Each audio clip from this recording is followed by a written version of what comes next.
Hello everyone, welcome back to our channel. દોસ્ત આજે તો મેં ગોરીલા ચેસ્ટ વાળી એક્સરસાઇઝ કરી. સિવાયની જો રેગ્યુલર એનું જે કંઈ બી રોટી શેકવાનું કે ચા કોફી બનાવે છે આજથી હું મેં શેકેલી રોટી ખાવાનું બંધ કરી દીધું, માંડી વાળ્યું. કેમ કે પછી થાય છે એવું કે રાતે તો રોટલી ખાઈ લઈ, પછી નાસ્તામાં પાછી 2-2.5 રોટલી શેકેલી ખવાય છે, એ તો ભાવે જ. પછી ડાયટમાં ધ્યાન નથી રહેતું, મજા આવવા માટે તો હું તો રોજ હેબિટ મેળવી પડવા કે 2-2.5 રોટલી તમે ખાઈ જાઓ. ભલે મલ્ટીગ્રેન જ હોય, પણ આજથી હવે છે ને એના ઉપર બ્રેક મારીએ. તો 2 જ રોટલી શેકવા છે ખાલી? 2 જ રોટલી શેક, 3 રોટલી શેક તો અડધી ખાવ. બાકી આપણે પાણીની જો બોટલ માંડ્યા છે ભરવા, ઈ શું કદાચ અડધી ખાવું. હાલ તો અડધી ખાવ તો એમાં શું? પેલા તો પાવર એમ કરી લે કે નો આમ એમાં પાવર શું? હવે ગાઈસ જબરજસ્ત વીકેન્ડ આ વખતે થવાનો છે, કેમ કે ફાઇનલ છે આપણો મેસીનો લાસ્ટ મેચ જ વર્લ્ડ કપ નો છે, કેમ કે 39 વર્ષ થઈ ગયા છે. તો બૂમ બૂમ આર્જેન્ટિના વર્સિસ સ્પેન નો ફાઇનલ, અને ઓડીસીના રિવ્યુ આવી ગયા છે, ખતરનાક રિવ્યુ છે. અને જોવા તો જવાનું જોઈએ ક્રિસ્ટોફર નોલાનનું હોય એટલે રિસ્પેક્ટિવ ઓફ રિવ્યુ, પણ આઈમેક્સમાં જ જોવું છે. અને જોઈએ હવે ક્યારે છે ને મેનેજ થઈ શકે એમ છે, કેમ કે આ વીકેન્ડમાં રિલે છે, વર્લ્ડ કપનો ફાઇનલ છે, તો એ મતલબ કે રાત જાગવું જ પડશે. અને ઓ કદાચ યાર શિવાની રોહિત શર્માનો એ કદાચ છેલ્લો મેચ જોઈ શકે. કા હે લ્યો જોઈ કે કાલ કઈ ખબર જ નથી. રોહિત શર્માનું કદાચ રિટાયરમેન્ટ આવી શકે લોર્ડ્સના મેચમાં, તો એ બી લાસ્ટ મેચ છે, એ આપણે જોશું તો ખરા જ. પણ મને અંદરથી એવું હતું કે એક વર્લ્ડ કપ મતલબ આમ એટલું દિલથી રમત ને કે 100% એ જીતવા માટે આપણને રમત. એને રોહિત શર્મા તો રોહિત શર્મા છે ને, એટલે આ બધું પોલિટિક્સ જ થઈ ગયું છે એની હારે, કે રાહ જો એ લોકો કે 1-2 ઇનિંગ ખરાબ રમે કે ઓલી રમે ને તરત રિટાયરમેન્ટ ના પડાવી દેવું. ભલે આપણી પાસે યશસ્વી જયસ્વાલ ને જેવા બધા ટેલેન્ટેડ પ્લેયર છે, એટલે એ કોઈ ચિંતાનો વિષય નથી, બટ રોહિત માટે શું એક ફિલિંગ હોય ને આપણને. તો જોઈએ વીકેન્ડ કેવો છે. રીલનું શૂટ તો કરશું જ, ફીફા વર્લ્ડ કપની ઇંતજારી છે ને લોર્ડ્સના વન ડે મેચની ઇંતજારી છે. હાલો ચા કોફી તો થઈ ગઈ એવું લાગે છે, સિવાની રોટલી શેકી નાખી, નાસ્તો વાસ્તો કરી લઈ. યો યસ ગાઈસ, જો શૂટ માટે બહાર નીકળીએ છીએ, અને મેઇન વસ્તુ તો એ કે એકાદી છે ને હોટલમાં જવાનું છે, કેમ કે શૂટ હોટલના રૂમની અંદરનું એવું બતાવવાનું છે. એટલે પહેલાં તો અહીંયા આજુબાજુના હોટલના રૂમમાં જાશું. પહેલાં ઓનલાઈન બુક કરાવતો હતો, પણ પછી એમ થયું કે ઓનલાઈન બુક કરાવી દે ને પછી ત્યાં એમ શૂટની ના પાડી દે, તો એટલે હવે ડાયરેક્ટ હોટલમાં જ જશે ને પૂછી લેશું, પરમિશન આપશે તો શૂટ કરશું, જો નહીં આપે તો પછી રામે રામ. બાકી રૂમ બુક કરાવી લઈએ તો અલગ વાત છે, પણ સાથે શું પછી કેમેરામેન હજી એકાદો વ્યક્તિને 2-3 જણા છે, એટલે પછી એમ કહે કે નહીં આટલા બધાને અંદર નહીં જવા દઈ તો ખોટું જાય આપણું બુકિંગ. એના કરતાં ડાયરેક્ટ આપણે ત્યાં જ વહી જાય ને એને રિક્વેસ્ટ કરી દેજો, એ માની જાય. જો શિવાની આવી ગઈ રેડી જ છે, તો એ માની જાય તો આપણે ત્યાં રીલ શૂટ થઈ જાય એમ. યસ ગાઈસ, તો હોટલમાં તો એવું થયું કે 1-2 જગ્યાએ ગયા.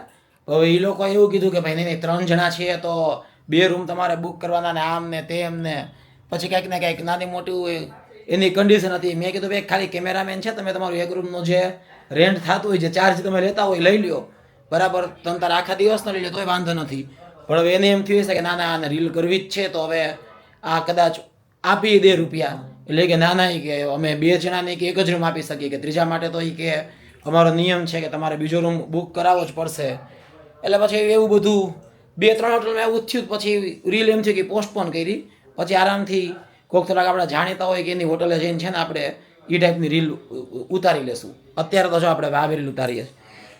શિવાની ટ્રાફિક પોલીસના અવતારમાં આવી ગઈ છે ને એટલે હવે આપણે ત્યાં રીલની પેટર્ન ચેન્જ કરી નાખી, હવે એવું કંઈક બનાવશે એમાં શિવાની ટ્રાફિક પોલીસ બની જ ને એવું. તો જો ગાઈઝ, અત્યારે શિવાનીએ સ્પેશિયલી બધા માટે ઢોકળા બનાવ્યા છે. જો કે ખવાઈ ગયા બધા ફટાફટી, પછી બહુ સારા બનાવ્યા હતા. અચાનક તને આજે આવું ક્યારથી એમ થઈ ગયું કે ઢોકળા બનાવી નાખું? મને કઈ દિવસ ઢોકળા ખાવાની ઈચ્છા થઈ હતી, 1 અઠવાડિયા થયા. કેટલુંક મહીથી તું? મહીથી થોડુંક, કે સવારે કાલે રાતે બધું પલાળ્યું, આજે સવારે બધું પીશું ને અત્યારે બનાવી. અત્યારે ક્યારની ઘરે મમ્મીને પૂછીને બધું કહી દે કે કેમ કરવું, શું નાખવું. આવડતું નથી, પહેલી વાર બનાવ્યા, તમારે શું કરવું. પહેલી વારમાં જ શિવાની સિક્સર મારી છે, અને બહુ જ સારા બન્યા ઢોકળા. તો યસ ગાઈસ, જો હવે આમ તો બધું આજે ફ્રી થઈ ગયા છીએ. શિવાની જો ચિલ મોડમાં રિલેક્સ છે, મોબાઈલમાં એક એકની રીલ મચોડે છે, એટલે કે એમ રીલ જોવે છે. મેં ચા મૂકી છે. આજે બહુ મોડું થઈ ગયું. સાંજે જનરલી 6 વાગ્યાની આસપાસ આપણે ઇવનિંગ ટી લેતા હોઈએ આપણી, પણ હવે અત્યારે વાગી ગયા છે 9. પણ આમાં એવા વીકેન્ડ છે એટલે વીકેન્ડના દિવસે કૂક નથી આવતા, છે બેન જમવાનું બનાવવા આવે નહીં. શિવાની આમાં હમણાં બતાવ્યું મને મસ્ત ઢોકળા બનાવ્યા હતા. એટલે હવે વીકેન્ડ છે તો રાતે થોડાક બહાર જ આટા મારશું અને કંઈક થોડું ઘણું જે છે બહાર કંઈક ખાઈ લેશું. કંઈ પ્લાન નથી શું, પણ બહાર આટા મારશું તો કંઈક આચળ કુચળ ખાશું, જે બી ખાવા યોગ્ય હોય. અત્યારે તો જો આપણી ચા બની રહી છે, અડધો કપ. કેટલા 9 વાગી ગયા છે ને. જોઈએ હવે આગળનો શું પ્લાન થાય, શું કરીએ છીએ. તો વાગી ગયા છે રાતના 11:15. એટલે પ્લાન કરીએ છીએ કે પિકલ બોલ રમવા જાવું કે ન જાવું. કદાચ જઈએ બી ખરા, ન બી જઈએ. અને જમવાનો મારે ખબર નહીં, બહુ ભૂખ જેવું મને નથી. કદાચ એવું બને કે રાતે હું મોડેકથી લેટ નાઇટ કોફી મગાવું બહારથી, આપણી જાવા ચિપ્સવાળી, તો કોફી પી લઉં. પણ બીજું તો કાંઈ જમવાનો મૂડ નથી, એટલી બધી ભૂખ નથી લાગી. તો શિવાનીએ બીજો બહારથી હલકું ફૂલકું ખાલી એક પનીરવાળી ફ્રેન્કી મગાવી લીધી છે, એટલે જમાઈ જાય. પછી હવે જોઈએ, કન્ફ્યુઝન છે કે પિકલ બોલ રમવા જાવું કે ન જાવું. જો જાશું તો પાછા પિકલ બોલના કોર્ટ ઉપરથી મળશું, બાકી પછી ટાટા ગુડ નાઇટ કહીને પાછા સૂઈ જશું. જોઈએ હવે શું થાય છે. કેવી છે Shivani frankie by the way? હવે જાય પનીર બહુ ઓછું. તો પનીર ફ્રેન્કીમાં પનીર જ ઓછું છે. આ કઈ કંપનીની છે? HL ફ્રેન્કી. બોલો લ્યો, સ્પેશિયલ મંગાવી હતી. HL ફ્રેન્કીના એટલા બધા આઉટલેટ છે. અમને એમ કે HL ફ્રેન્કી અમદાવાદમાં બહુ સારી ફ્રેન્કી બનાવતું હશે. પનીર ફ્રેન્કી એની જે બહુ પ્રીમિયમ ફ્રેન્કીમાં છે, હાઈલી રીઓર્ડર્ડ વાળી, એ પનીર ફ્રેન્કીમાં પનીર નથી. તો આપણે ઘરે પનીર પડ્યું છે, નાખી દે એમાં. લાવ તને કરી દઉં પનીર 2 કે નાખી દઉં. ટેસ્ટમાં વાંધો નથી, પણ જે પનીર હોવું જોઈએ પનીર નથી. ચાલો ટેસ્ટ કરી લઈને પછી જોઈએ હવે શું થાય. પિકલ બોલ રમવા જાય કે નહીં, લેટ સી. તો જો ગાઈઝ, રમવા જવાનો પ્લાન હતો બોક્સ ક્રિકેટ કે પિકલ બોલ, અને એમાંથી આપણે પ્રગતિના પંથે આગળ વધી ગયા છીએ અને પહોંચી ગયા છીએ સાપ સીડીએ. લગનની સીડી જે ચડી જાય ને એને પછી એક સાપ તો ક્યારેક તો કાઢી લે. એટલે કે પછી પ્રગતિના પંથે જ બધું હોય. એટલે બોક્સ ક્રિકેટની બદલે શિવાનીએ બધું, કે પિકલ બોલની બદલે શિવાનીએ સાપ સીડીને લૂડોનું બધું ગોઠવી દીધું છે. Thank you Shivani, it's a wonderful weekend.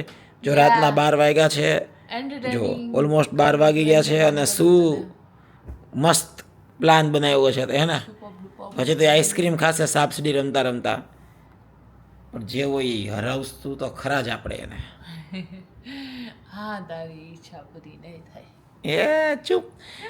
તો બસ ગયા તો 12 વાગી ગયા છે. સાપ સીડીને લૂડોને મને રમાડશે એટલે આરામથી હજી રાતના 1-1 તો વગાડી જ દેશે ને પછી આપણે સૂઈ જશું. પછી તો સૂઈ જ જઈશ ને તું. અહીં તો મને એ તો ઓલરેડી અત્યારથી નિંદરમાં હોય એવું લાગે છે. તો મિત્રો, વ્લોગ આપણે અહીંયા પૂરો કરીએ છીએ. વ્લોગ લાઈક કરી દેજો, ચેનલ સબસ્ક્રાઇબ કરી દેજો, અને નેક્સ્ટ વ્લોગમાં આપણે પાછા મળતા રહેશું. Bye everyone. Bye guys. યા સેવા હેપી વીકેન્ડ. સાપસીડી વાળો વીકેન્ડ, લૂડો વાળો વીકેન્ડ. બાય.